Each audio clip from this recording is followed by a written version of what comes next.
जय हिंद दोस्तों ओआरओपी 3 के रिवीजन को लेकर के बड़ी डेवलपमेंट, बड़ी जानकारी निकल करके आ रही है। जैसा कि कल तक हम आपको अपनी वीडियोस में बता रहे थे कि कई पेंशनर्स की अपनी क्वालिफाइंग सर्विस और रैंक के हिसाब से पेंशन रिवाइज नहीं हुई है, या फिर रिवाइज हुई है तो गलत रिवाइज हो चुकी है। उनको सीपी ग्राम में कंप्लेंट डालना चाहिए। लेकिन दोस्तों इसी के जवाब में अब पीसीडीए ने पेंशनर्स को बड़ा झटका दे दिया है।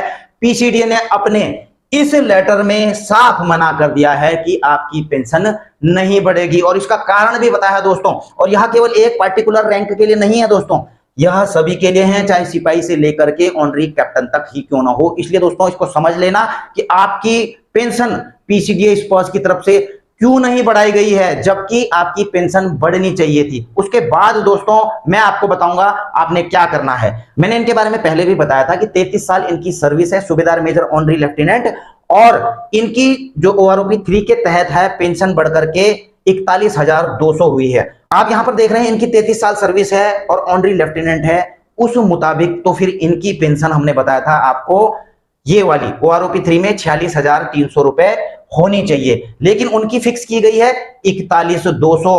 और इसी प्रकार के कुछ सूबेदार भी हैं, कुछ अन्य रैंक भी हैं दोस्तों जिनकी इस प्रकार से फिक्सेशन हुआ है, या फिर सूबेदार हैं, ऑनरी लेफ्टिनेंट बने हैं, उन्होंने 31 से 32 साल सर्विस की है, तो उनकी भी सीधा फिक्स कर दी गई है 41,200 में। जबकि इनके आगे आप देख रहे हैं ओआरओपी 3 में उनकी बननी चाहिए थी 42,625 रुपए, और इसी प्रकार से और रैंक भी हैं, मैं आपको बताऊंगा दोस्तों।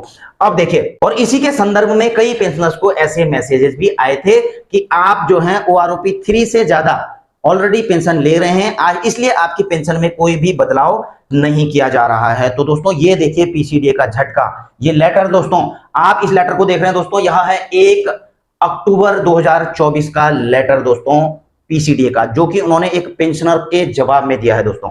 अब वो पेंशनर्स क्या थे, वो यही इसी प्रकार की शिकायत लेकर के गए थे, वो ऑनरी लेफ्टिनेंट थे, वो पीसीडी के ऑफिस में गए, वहां पर उन्होंने कंप्लेंट डाली कि मैं तो सूबेदार ऑनरी लेफ्टिनेंट हूं, मैंने 32 साल सर्विस की है, लेकिन मेरी पेंशन को इस अनुसार रिवाइज नहीं किया गया, यानी कि 42,625 होनी थी, आपने 41,200 ही कर दी है, तो कृपया इस गड़बड़ी को ठीक कीजिए। लेकिन पीसीडी का जवाब सुनिए दोस्तों कि उपरोक्त शिकायत के संबंध में आपको सूचित किया जाता है कि आपके पेंशन का corrigendum PPO number so and so OROP 3 के आधार पर मैक्सिमम टर्म ऑफ एंगेजमेंट 30 वर्ष के अनुसार सही रिवीजन किया गया है। देखिए दोस्तों एक और चीज आ गई है इसमें, टर्म ऑफ एंगेजमेंट, जो आपने शायद कभी सुना हो और हमने भी आपको कभी बताया हो।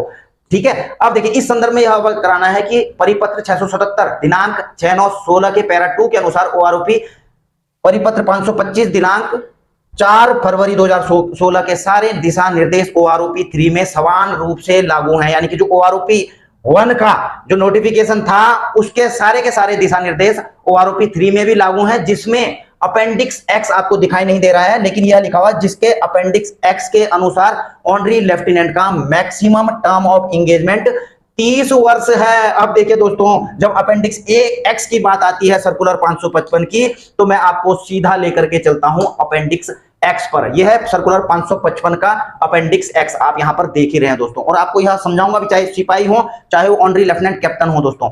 मैं आपको ऑनरी लेफ्टिनेंट कैप्टन की बात कर रहा तो मैं यहीं पर बता देता हूं दोस्तों, ये है दोस्तों ऑनरी लेफ्टिनेंट कैप्टन, सूबेदार मेजर। ठीक है, उसी प्रकार से आप सिपाही हवलदार भी ले लेना, मैं एग्जाम्पल के तौर पर बताता हूं। देखिए दोस्तों जो टर्म ऑफ एंगेजमेंट होता है वो समय समय पर भारतीय सेना के द्वारा बदली भी किया जाता है, मतलब उस समय की सिचुएशन को देखते हुए, कभी लड़ाई लग गई तो उनका टर्म ऑफ एंगेजमेंट बढ़ा दिया, ठीक है ना, शांति काल है तो कम भी कर दिया, तो ये समय समय पर बदली हुए हैं दोस्तों।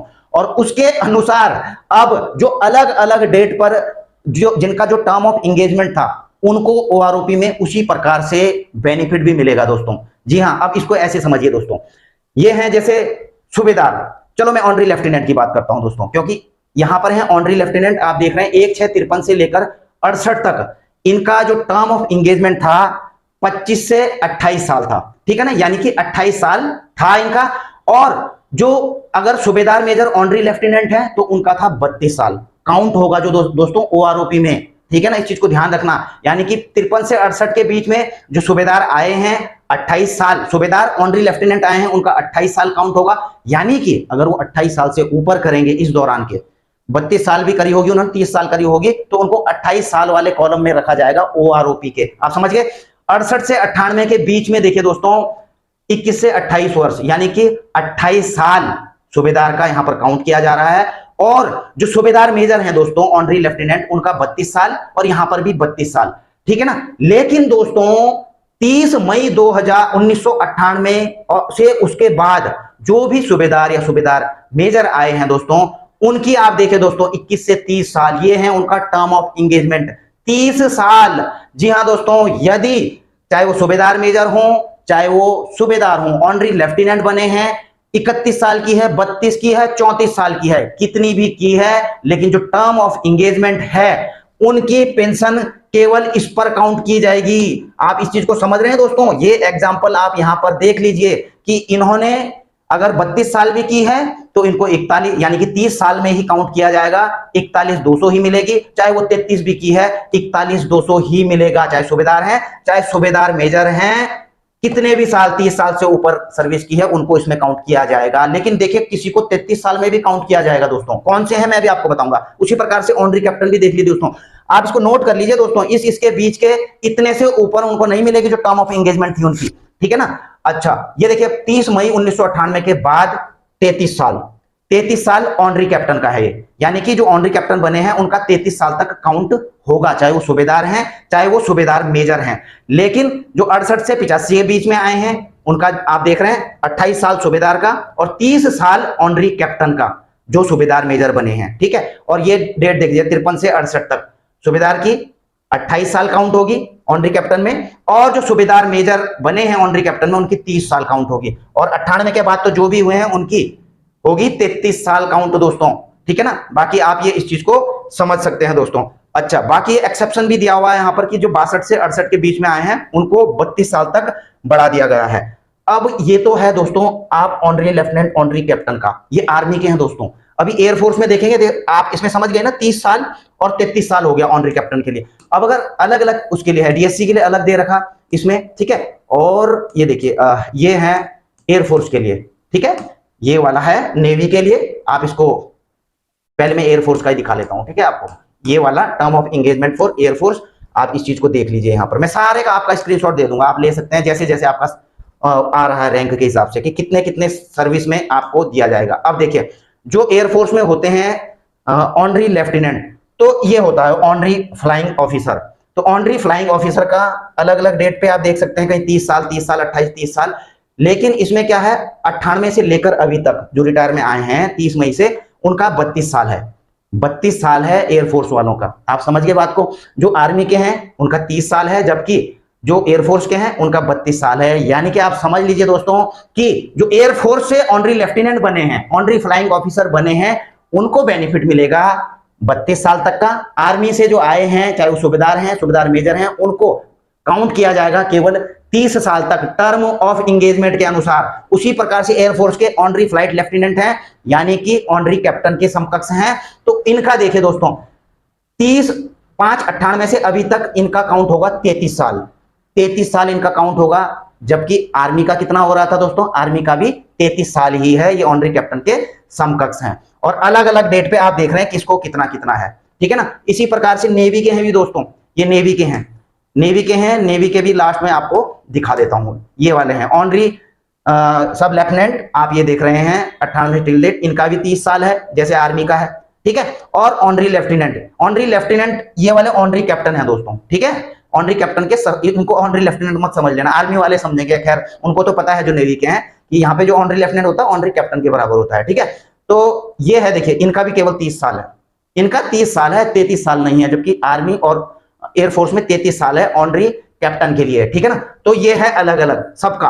और इसी प्रकार से हैं दोस्तों हर रैंक के हैं इसमें, लेकिन सबसे ज्यादा जो प्रभावित हुए हैं वो ऑनरी लेफ्टिनेंट कैप्टन ही हैं दोस्तों। बाकी आप देख लीजिए सिपाही का 98 से लेकर के अभी तक 22 साल। अगर कोई सिपाही 22 से ऊपर कर लेता है ना दोस्तों, तो उसका बेनिफिट नहीं मिलने वाला उसको, ठीक है ना। आप देखिए जैसे नायक है, नायक अगर 24 साल से ऊपर कर लेता है तो उसको उसमें काउंट नहीं किया जाएगा, ठीक। अब ऑनरी हवलदार आप ये देख रहे हैं, सारे ऑनरी हवलदार हैं, 26 साल है उनकी टर्म ऑफ इंगेजमेंट। यानी कि अगर 27 साल किसी ने की होगी तो नहीं मिल पाएगा। 28 है, लेकिन जिन्होंने 62 से लेकर 68 के बीच में किया है, ये एक्सेप्शन भी देख लेना दोस्तों।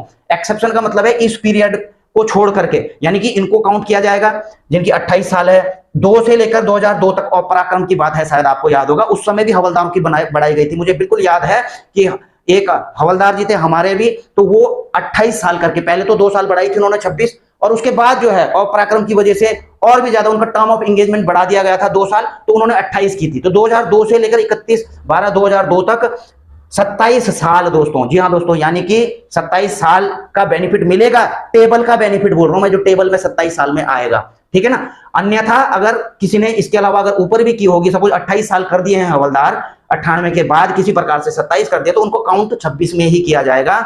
और इसी प्रकार से ऑनरी नायब सूबेदार का भी देख लीजिए आप, 26 साल, नायब सूबेदार का भी देख लीजिए, 28 साल टर्म ऑफ एंगेजमेंट है। तो 28 साल से ऊपर सर्विस करना आपका नायब सूबेदारी में बेकार है। आपको ओआरओपी का लाभ केवल 28 साल तक ही मिलेगा। सूबेदार साहब हैं, सूबेदार साहब को आप देख रहे हैं कि 98 के बाद 30 साल है, 30 साल से ऊपर करी है आपने, कोई बेनिफिट नहीं मिलेगा। सूबेदार मेजर हैं, सूबेदार मेजर का आप देख लीजिए कि 33 साल है, ठीक है ना। 98 से लेकर आज तक 33 साल है, लेकिन सूबेदार मेजर का अगर ये ऑनरी लेफ्टिनेंट बन जाते, देखो सूबेदार मेजरी में तो 33 साल का बेनिफिट मिलेगा इनको, लेकिन ऑनरी लेफ्टिनेंट अगर बन जाते हैं दोस्तों, तब इनको केवल 30 साल के ऑनरी लेफ्टिनेंट का बेनिफिट मिलेगा। आप समझ रहे हैं इस बात को। तो कुल मिलाकर के बात आप मेरे हिसाब से आप समझ गए होंगे दोस्तों कि आखिर हो क्या रहा है, आखिर ऐसा क्यों हो रहा है कि आप 32-33 साल में आ रहे हैं और आपको पुरानी वाली यानी कि दूसरी क्वालिफाइंग सर्विस में रखा जा रहा है। आई होप कि आप इस चीज को बहुत ही बारीकी से समझ गए होंगे। अब आपके ऊपर है, क्योंकि सीपी ग्राम में भी कोई लोगों ने डाला और हमने भी सलाह दी है कि सीपी ग्राम में डाले, और हमने कोई गलत सलाह नहीं दी है दोस्तों। आपकी समस्या थी, आपको डाउट थे, आपने सीपी ग्राम में डाल दिया। अब सीपी ग्राम से क्या रिप्लाई आएगा, रिप्लाई यही आना है दोस्तों, ये वाला रिप्लाई आना है आपके लिए, ठीक है ना। तो आप देख लेना, जब रिप्लाई आएगा तो मुझे भी बता देना, तो इस प्रकार का रिप्लाई आएगा आपका। लेकिन यह हर किसी के लिए नहीं दोस्तों, क्योंकि मेरे पास कई पेंशनर्स के अभी पीपीओज भी आए हैं, तो उनका इवन की ओआरओपी 2 से ही रिवाइज नहीं हुआ है किसी का, ठीक है ना। किसी के अभी तक रिवीजन नहीं हुए हैं, तो उनका तो इस महीने हो जाएगा, लेकिन जिनका ओआरओपी 2 से रिवाइज नहीं हुआ है या फिर गलत रिवाइज हुआ है इस प्रकार से, तो वो सीपी ग्राम में जरूर डालें दोस्तों। सीपी ग्राम से कंप्लेंट डाल करके उनकी कंप्लेंट जरूर सॉल्व होगी। बाकी मैंने आपको इस केस में आपको बता ही दिया, आप कैलकुलेट कर सकते हैं कि भैया आपने 32 साल के सूबेदार किया है सर्विस, लेकिन आपको 41,200 में क्यों रखा है, आपको 42,625 में रखना चाहिए था। लेकिन 41,200 का कारण दोस्तों इस लेटर ने भली भांति बता दिया है, appendix x term of engagement, वो मैंने आपको बता दिया है। आई होप कि आपको जानकारी समझ में भी आ गई होगी, पसंद भी आ गई होगी। हालांकि दुख जरूर हुआ होगा दोस्तों, अभी लाइक का बटन दबाने के लिए भी आपकी इच्छा नहीं कर रही होगी, लेकिन दोस्तों भविष्य में भी सही जानकारी दोस्तों हमेशा कड़वी होती है, ठीक है ना, और होती है कड़वी दोस्तों, और वही कड़वी जानकारी मैंने आपको दे दी है। आपके शक जो थे, आपके डाउट थे, शंकाएं थी, मेरे हिसाब से दूर हो गई होगी। तो ऐसा नहीं है, एक्सेप्ट करना चाहिए सच को दोस्तों, और लाइक का बटन भी दबा देना चाहिए। बाकी जो चैनल में नए हैं तो चैनल को सब्सक्राइब कर सकते हैं, जो ऑलरेडी सब्सक्राइब कर चुके हैं वो दोबारा सब्सक्राइब ना करें, बल्कि उसकी जगह में लाइक का बटन दबा दें। इसी के साथ अपनी वीडियो यहीं पर समाप्त करता हूं, जल्द मिलेंगे नई वीडियो में नई जानकारी के साथ। जय हिंद।